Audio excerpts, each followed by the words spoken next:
Halo teman-teman, selamat malam. Perkenalkan, saya Ivy. Saya adalah mahasiswa Malaysia jurusan kedokteran gigi yang kuliah di Universitas Gadjah Mada, Yogyakarta.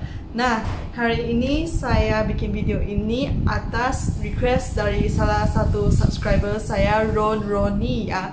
Dia tanya ke saya ada 3 pertanyaan dan saya akan sharing berdasarkan pertanyaannya. Yuk kita mulai. Pertama, apakah pernah ada pengalaman mistis di Indonesia?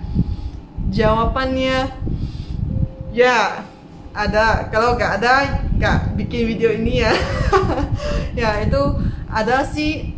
Ceritanya gini, aku Kristen dan aku nggak percaya itu peristiwa mistis, walaupun di Malaysia juga ada sih. Tapi kalau kan saya lebih ke arah apa ya, sains. Jadi saya kurang percaya, walaupun sudah berbanyak kali saya sering dengar ceritanya kayaknya gini di Malaysia. Tapi pas saya sampai di Indonesia, pas di asrama universitas, baru saya percaya ceritanya gini.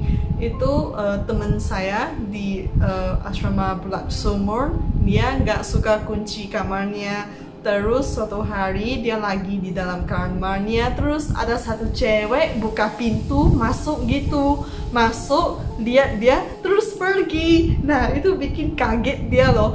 Waduh, kok ada orang masuk terus pergi. Ternyata itu ceweknya kena rasuk. Dan itu bikin takut sih, karena teman saya cepat kabarin ya ke kita semua, dan kita semua ya udah sembunyi di dalam kamar. Dan pas saya keluar, saya bisa nampak itu ibu-ibu di kantin ya lagi berdoa untuk cewek itu. Dan cewek itu dia kayaknya langsung pingsan gitu loh, tapi pingsannya ke arah belakang gitu, dan bukan langsung gitu, dia dengan pelan-pelan. Dan itu pas saya lihat, waduh, saya merasa sangat serem sih, karena saya nggak percaya, saya nggak superstitious. Jadi pas saya nampak dengan mata saya sendiri, baru saya percaya. With my own eyes, saya percaya.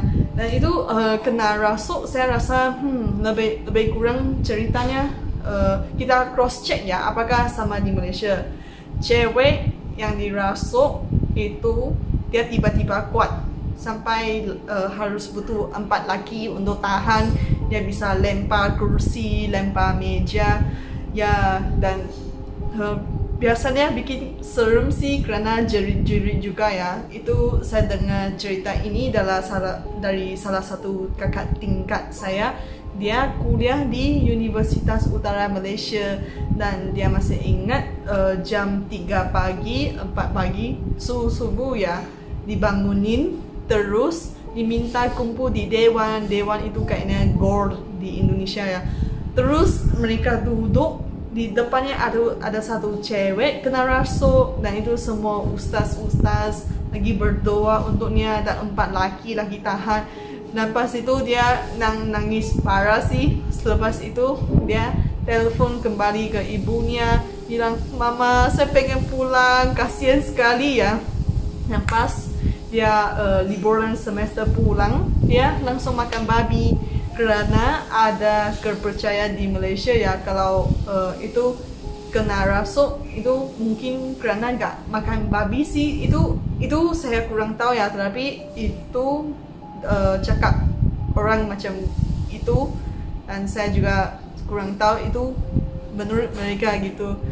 Dan itu saya merasa ngeri sih. Dan itu kakak teman saya orang India juga pernah kena rasuk. Dia kena rasuk terus di depan kan TV ini, sofa ya, dia datang duduk 2-3 jam gak ngomong apa-apa. Ternyata udah kena rasuk, dia dibawa ke ustaz, dibawa ke kelenteng atau gimana, ke tempat Hindu ya, untuk dirawat sih ya. Biasanya kalau orang bule nggak mengerti ya semua ini, semua perkara mistis ini ada di Nusantara ya. Jadi mungkin mereka belum ketemu, tapi kalau mereka seperti saya lihat dengan mata sendiri, serem, mereka pasti percaya. Ini anak sains juga percaya.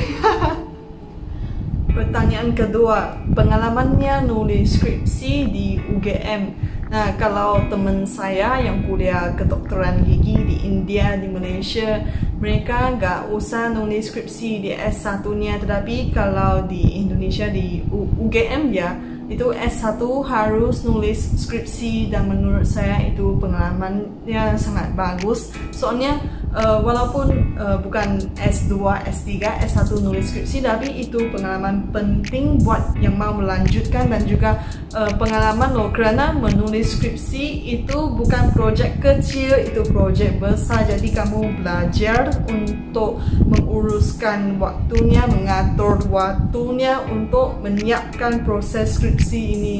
Saya masih ingat saya mula skripsi saya dengan cari topik. Untungnya di FKG UGM saya bisa nulis skripsi dalam bahasa Inggris karena ada prof saya sama Prof Regina ya. Yang Prof Regina dia bisa bahasa Inggrisnya sangat bagus. Jadi saya bisa nulis skripsi saya dalam bahasa Inggris. Tapi ada teman Malaysia saya, mereka memilih untuk nulis skripsinya dalam bahasa Indonesia. Itu terserah mereka, tapi saya lebih enak nulisnya dalam bahasa Inggris, soalnya semua citasi sumber pustaka itu juga kebanyakan Inggris ya. Jadi itu perpindahannya juga lebih gampang sih. Saya masih ingat itu saya siapin skripsi sampai SEMPROP ya, seminar proposal skripsi. Itu itu serasa ujian sih. Berasa kamu satu mahasiswa sama 3 atau 2 dokter, 2 dosen gitu, terus untuk mengajukan skripsi kamu gitu. Itu menurut saya perjuangan gak siap di sana sih, tapi entah tahu kenapa biasanya selepas SEMPROP itu keluar dari SEMPROP ya dibilang oh congratulations, sepertinya sudah siap ya, sudah menang ya. Tapi saya masih tenang aja, soalnya masih banyak kerja. Saya masih ingat itu duduk di depan laptop 9 jam satu hari. Wah mantap. Kalau skripsi saya tentang karioreksis sih, jadi saya harus lihat sel mulut, saya harus kumpulin sel dari itu karyawan salon di sekitar Jogja ya, untuk dilihat. Saya masih ingat saya lihat 1000 slide dalam satu hari. Sampai itu mikroskop saya juga udah pinter dipakai, sampai mata saya udah bikin bengkak. Tapi ya udah, itu pengalamannya sangat bagus. Sampai sampai dengan thesis defense ya, sidang skripsi, sampai akhirnya wisuda. Menurut saya itu skripsi sangat bagus sih untuk pengalaman, karena pas saya kembali ke Malaysia pas zaman corona ini ya, saya ketemu sama satu dokter gigi. Dia lulusan S2, sekarang lagi S3 di University Malaya ya. Dia itu pengalaman nulis skripsinya saya bisa relate gitu. Saya bisa bahas dengan dia, oh skripsi gini. Tapi teman saya yang gak pernah skripsi, mereka gak mengerti gitu loh itu prosesnya. Wah, ngeskripsi menurut saya itu sangat bagus. Pertanyaan ketiga, apakah pendapat saya atas orang Indonesia yang gak enak dipanggil orang Indon ya? Menurut saya itu ya udah, itu kalau mau dipanggil apa ya terserah. Saya lebih enak dipanggil Ivy, ya udah panggil Ivy. Kalau itu nama orang ya, orang mau dipanggil apa ya udah dipanggil. Tapi kenapa banyak orang Malaysia panggil orang Indonesia Indon ya? Karena mungkin terbiasa dengan Inggris ya. Kalau di sini mungkin dari kalian ada pendapat atau sumber lain, bisa sharing di komentar ya. Tapi menurut saya gini ya, jadi mereka ingat Indon seperti Malaysian ditambahin satu N gitu, tapi mereka nggak tahu sih itu ada unsur hina gitu. Jadi saya sering harus koreksi teman saya itu orang Indonesia nggak enak dipanggil orang Indon, panggil orang Indo aja. Mungkin kebanyakan orang yang panggil orang Indonesia orang Indon mereka nggak berniat buruk sih, mereka cuman nggak tahu. Itu harus dikabarin aja, mereka nggak berniat untuk berperang atau gimana, itu aja.